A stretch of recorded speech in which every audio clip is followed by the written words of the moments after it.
Fala galerinha, vamos nessa? Sociedade de consumo e o meio ambiente, percurso 10, beleza?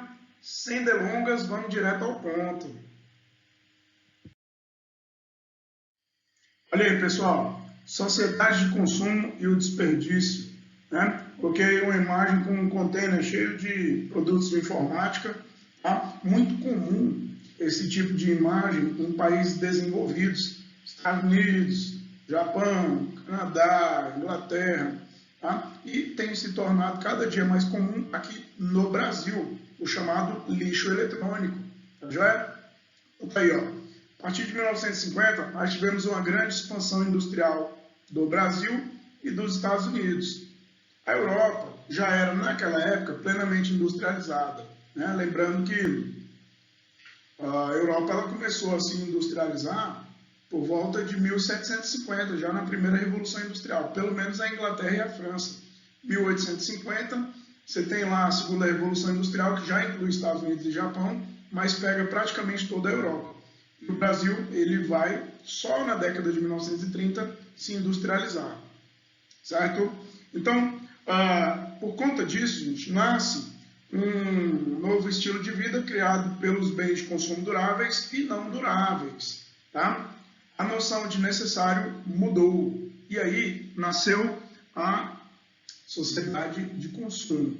E a pergunta que a gente deixa aqui inicialmente é: será que tudo que a gente consome realmente é necessário? Porque está dito aí o seguinte, essa noção de necessário mudou.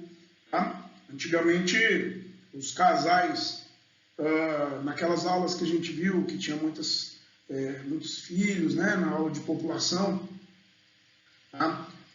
Você tinha uma geladeira que durava ali seus 30, 40, talvez 50 anos.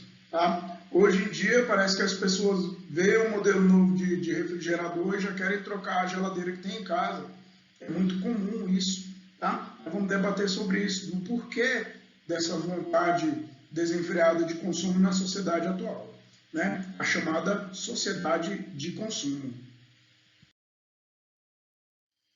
Olha aí, pessoal, né? A imagem lá na famosa Champs-Élysées, né, em Paris, a loja sede da Louis Vuitton, né?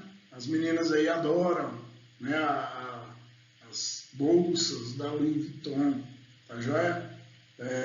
Uma fábrica de automóveis aí, né, totalmente robotizada, tá joia? E embaixo aí nós temos uma linha de montagem da Ferrari, lá em Maranello, na Itália, né? E o tema aí é a busca de prestígio e status social versus meio ambiente. A pergunta é, será que naquela lógica de consumir mais do que a gente precisa, será que o meio ambiente está tranquilo com relação a isso? Ou será que nós estamos causando um impacto desnecessário, né? Um impacto perigoso aos recursos naturais, ao planeta Terra, né? Será que a gente está cuidando da Terra, consumindo da forma que nós consumimos? Né? Eu particularmente gosto muito de carros, né? E eu fico me perguntando às vezes, será que não está bom já de trocar de carro? Às vezes de 2 em 2, de 3 em 3 anos, tá? Será que um carro bem cuidado, ele não poderia ser usado por mim aí durante os próximos 30 anos, né? Se Deus permitir aí que eu viva esse tempo todo, eu já tenho 40, né? Então, a gente fica se perguntando, fica se questionando, né? O tanto de coisa que a gente consome e quanto de recurso a gente está prejudicando no planeta. Por outro lado, e acho que tudo na vida deve ser analisado de forma fria, visando os dois lados da moeda, tá? Por outro lado, a economia mundial ela já é baseada nessa velocidade de consumo. Vide a situação atual da pandemia. Tá? Nós estamos vivendo uma nova crise econômica mundial por uma diminuição, uma subtração no consumo. Do ponto de vista ambiental, ok, excelente, mas veja o impacto, né, que isso tem causado nas vidas das pessoas, financeiramente falando. O tanto de pessoas que já perderam o emprego. Tá? Tivemos aí a notícia da abertura do processo de falência de empresas de aviação já, tá joia? Isso é muito triste, isso é muito perigoso, né? Então nós temos aqui, por um lado, uma discussão do consumir por consumir e prejudicar a natureza, e por outro lado nós temos um sistema econômico que já gira em torno desse consumo exagerado. Então, será que seria uma solução diminuir da noite para o dia o consumo? Ou a gente pode pensar em algo gradativo para as próximas gerações? Porque tem soluções que, se elas forem adotadas hoje, imediatamente, talvez elas vão ser mais problema do que solução. Então, eu penso que toda mudança radical é perigosa, né? Temos que pensar, sim, no meio ambiente, mas temos que pensar em soluções economicamente viáveis para essas questões, tá joia? Olha aí, pessoal, então um tema que eu gosto bastante de debater com vocês é a questão da obsolescência programada. Um produto obsoleto é aquele que tornou-se velho, né? Que já não está mais na moda, já não é mais aquele produto dos seus sonhos, ou simplesmente já tem uma tecnologia superada, né? Eu lembro da época que a gente usava o Discman, né? Que era um toca-CD portátil, que você colocava aqui na cintura com fone de ouvido. Hoje você tem um telefone celular que ele une num único aparelho vários objetos que a gente usava no passado. Então, eu sou geógrafo e ia para um trabalho de campo, eu levava uma bússola. Hoje o celular tem um sistema de posicionamento global que é muito mais preciso, né? A câmera fotográfica que eu levava, tem aqui dentro uma câmera. A câmera de filmagem que uma só pessoa levava, todo mundo agora leva uma excelente câmera dentro do celular. Tá? Então as coisas tornaram-se velhas, tornaram-se ultrapassadas, tornaram-se obsoletas com o passar do tempo. Mas não é exatamente disso que eu quero falar. Quando eu falo de obsolescência programada, eu estou falando da estratégia que as empresas adotam para tornar os produtos ultrapassados o mais rápido possível, para que as pessoas tenham vontade de comprar novos produtos dessa mesma ou de outras marcas. Tá? Olha o exemplo aí da Charge, né? Esse iPod novo tem mais de 1000 funções. E aí o dono da empresa aí, né, no caso, ele fala com essa cara aí bem de pessoa mau caráter, parece, né?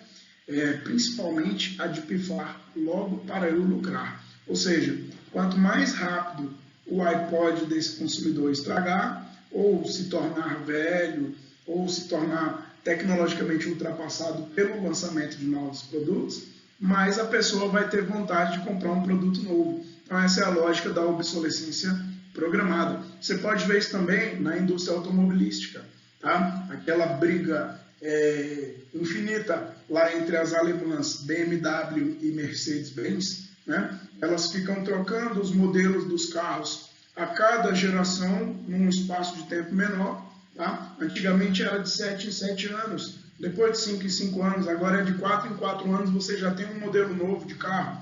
Tá? Para quê? Para tornar aquele modelo antigo aparentemente obsoleto, né? E fazer com que as pessoas queiram comprar cada vez mais. Isso acontece com a indústria de telefone celular, tá? E de um modo geral os outros produtos industrializados também. Então isso aí é o conceito de obsolescência programada.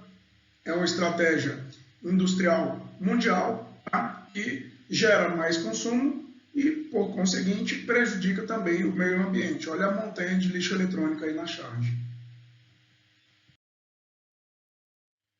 Pessoal, outro problema relacionado aí à questão do consumo desenfreado, tá? Está relacionado à produção de resíduos sólidos no meio urbano. Tá? Eu falo no meio urbano porque a maioria das pessoas no mundo estão concentradas nas cidades, tá joia? E aí, veja, no Brasil, estudos indicam que são geradas diariamente cerca de 160 mil toneladas de resíduos sólidos. Então, multiplique isso aí por um ano, multiplique isso aí por 10 anos para você ver a montanha de lixo que a gente produz. Tá? Cerca de 30% a 40% desse lixo poderia ser reaproveitado ou reciclado. e apenas 13% disso tudo são reciclados de verdade aí, tá joia? Além disso, é importante usar a separação adequada do lixo, onde há coleta seletiva, para facilitar o processo de reciclagem. Tá aí a fotografia dos recipientes, né? Amarelo aí metal, o verde para vidro, o vermelho para plástico e o azul para papel. A nossa escola já adota há quase uma década, tá? Esse trabalho aí importantíssimo, né? Da separação do lixo. Uma questão ambiental muito importante aí. Mais uma vez, Leonardo da Vinci saindo na frente aí, tá? Na questão da educação também na vertente ambiental, tá joia? E aí temos que buscar praticar o consumo consciente, né? Essa imagem de baixo aí de um trator juntando restos de alimentos, tá?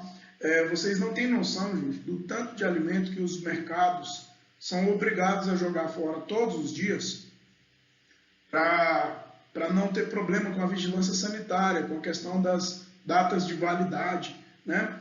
E também é uma questão de consumo, né? O consumidor ele quer frequentar um mercado que tenha produtos saudáveis, frescos, novos, tá joia? E também a gente pensa, poxa, esses produtos poderiam ser doados para as pessoas mais carentes. Só que na prática, gente, infelizmente, isso requer recursos também que muitas vezes os empresários não dispõem.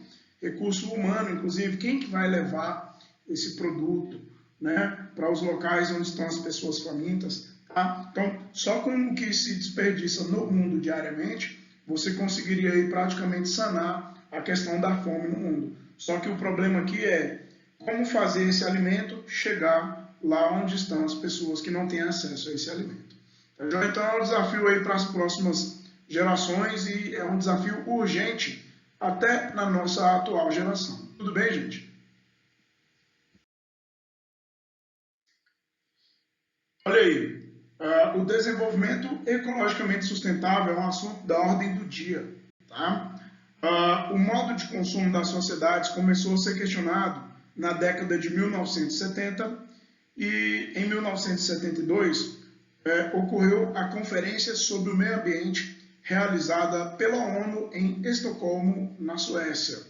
Considerou-se o risco de se consumir desenfreadamente e do esgotamento dos recursos naturais.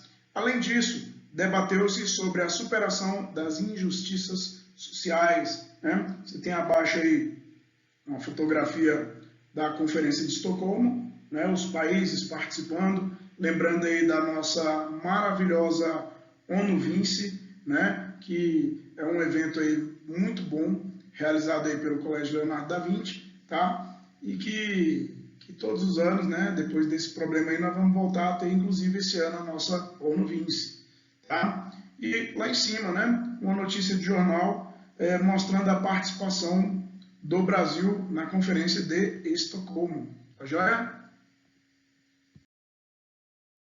Então, chegando aí, pessoal, ao fim de mais uma aula, tá? Vamos deixar aquela atividade para vocês fazerem, tá joia? Praticar o tema, né? Então, vou pedir para vocês lerem atentamente as páginas relativas a esse tema, páginas 88 a 91, e responder as questões 7, 8 e 9 da página 92. Lembrando que as questões 1 a 6, elas eram referidas ao assunto anterior, que a gente já estudou na aula passada, tá bom? E, mais uma vez, também não precisa me enviar essas questões, tá joia? Isso aí é um treino que vocês vão fazer de escrita, e depois nós vamos ter um formulário, e esse sim valerá nota, tá joia? Sobre esse tema. Então, grande abraço para vocês, fiquem com Deus, estudem bastante, tá joia? E uma excelente semana. Tchau!